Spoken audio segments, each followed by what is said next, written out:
We're going to start into chapter 2 with a brief review of bone anatomy and function. And it's the first few pages in the chapter. So I'm hoping that none of this information will be new to you, that you've heard about some of it in anatomy and physiology. The key terms at the beginning of the chapter are definitely ones you want to take a look at, and we'll go through them in the PowerPoint. So the learning objectives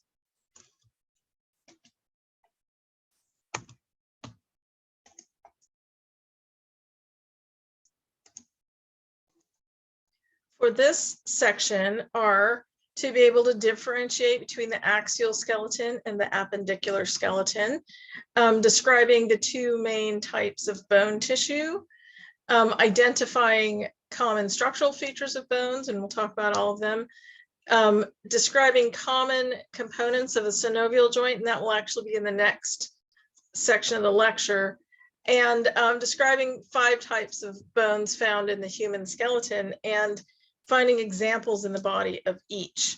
So we'll look at our skeleton during part of this and we'll figure this stuff out.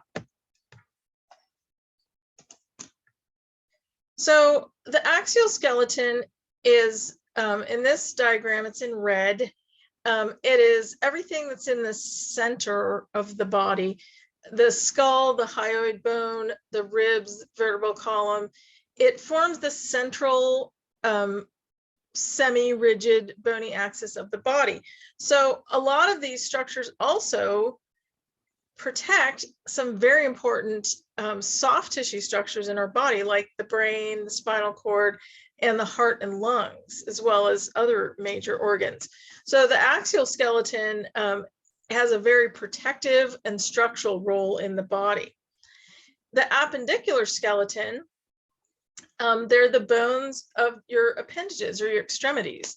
It includes the scapula in the upper extremity. The scapula is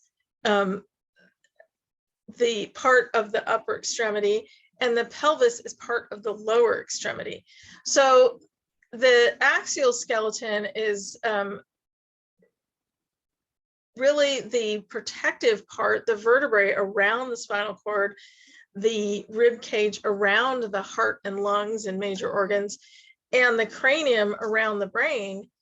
And the appendicular skeleton is the movement part of our body. These are the bony levers that our muscles attach to and cause movement. So we're going to be talking a lot about that in the next 11 weeks or so. So the two main different types of bone tissue are cortical or compact bone and cancellous bone. Sometimes cancellous bone is called spongy bone.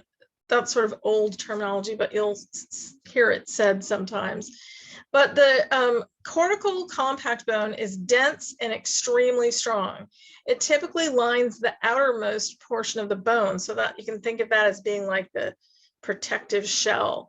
It absorbs compressive forces. That's super important because our bones take on a lot of compressive forces. The cancellous bone is porous and lightweight, and it typically composes the inner portions of the bone. It redirects forces towards weight-bearing surfaces. So the structure of it is really important, and we have a lot of systems in our body that are dealing with keeping our bone density up and keeping our bones strong. So in the module, there's a little blurb that you can read about Wolff's Law, and we'll talk about it a little bit. But bone provides the rigid framework of the body, and really it gives our muscles a system of levers. And that's really what it's trying to do. So all of our bones have that function, but then individual bones have specific functions as well. So this is the bone anatomy. We're looking at a femur. We're kind of looking at a typical long bone. Of course, with a shorter bone, it's going to be a little bit different.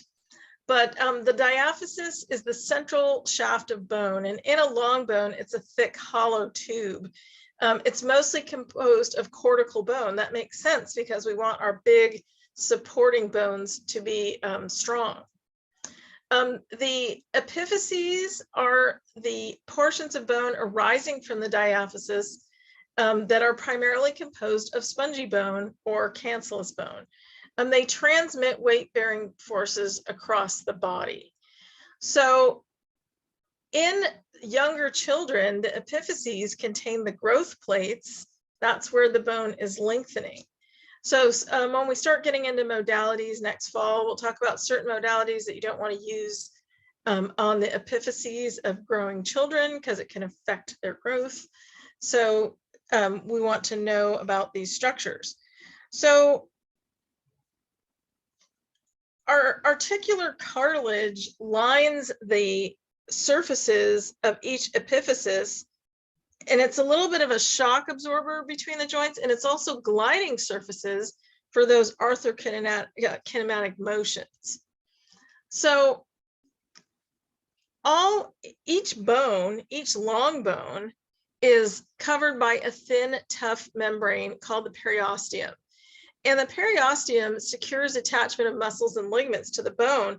And it also provides a pathway for our vascular and nervous system structures that need to get to the muscle and to the bone. So bone is very metabolically active. We're constantly breaking it down and building it up and breaking it down and building it up. And so we need to have a good blood supply in order to do that. Bones are also a storage area for minerals in our body like phosphorus and calcium. So calcium is integral in a lot of our nervous system function and muscular system function. And so we need to have a supply of it readily available. And so the bones aren't just static. They are constantly changing. They're always being broken down and built up, broken down and built up. So bones respond to the forces we put on them. If we put forces on our bones, then they change to meet that. They get stronger to meet that. Muscles do to some extent as well, but bones are definitely, we think of them as being relatively fixed, and we look at our skeleton and we say, okay, that's what a femur looks like. But if you look at the big knobs and attachment points on the femur, that's exactly what they are. They're attachment points. That's where muscle tugs on bone, and muscle tugging on bone is what makes it stronger. So it's a dynamic tissue. It's not static. It's not just structure. It's also function.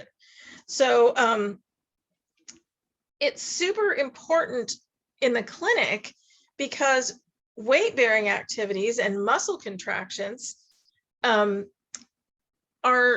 compromised often when people have an injury or an illness.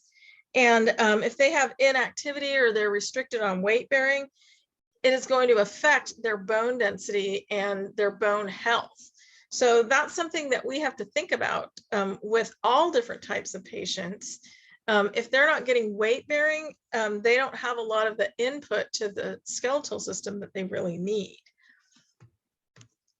So bones can be classified in basically 5 different categories based on their structure or shape. So long bones, short bones, flat bones, irregular, and sesamoid. So we'll talk about each of those.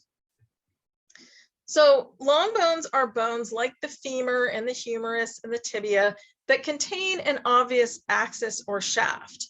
So they also have expanded bone portions at each shaft end, the epiphyses, and they are bony levers, basically. Their ends articulate with another bone, forming a joint. So femur, humerus, metacarpals, even though metacarpals are smaller, they're still long bones. Radius, tons of long bones found in the body. Short bones are where the length and width and height are about equal, kind of like little cubes of bone, if you want to think of it that way. So a really good example of that is the carpal bones of the hand. So they're all, you know, kind of right in the base of our palm, and they really provide a lot of the movement for grasping motions that are super important to us in a survival sense. Flat bones are typically flat or maybe slightly curved, like the pelvic bones, the scapula, the sternum. That's often the flat bones are typically bases for expansive muscular attachment. So like pectoralis major attaching to the sternum, all the big trunk and hip muscles attaching to the pelvis. So you can, in the scapula, all the shoulder and back muscles attaching to the scapula. So flat bones not only provide those attachment sites, they also contain red bone marrow where red blood cells are created.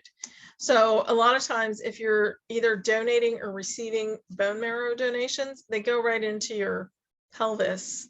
So they open up a little area in the pelvis and remove the bone marrow or insert the bone marrow from there.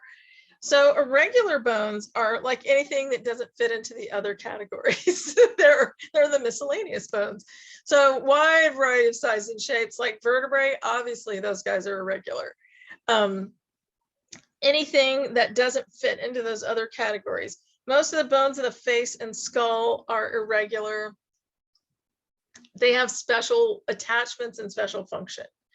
The sesamoid bones, it's called a sesamoid because it appears similar to a sesame seed. That's where the name came from. A lot of sesamoids are encased within muscle tendons.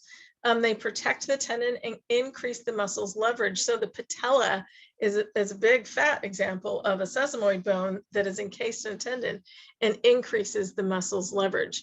So it increases the torque for knee extension, which is a very important activity for people who are bipedal. So we will talk about joints in the next section.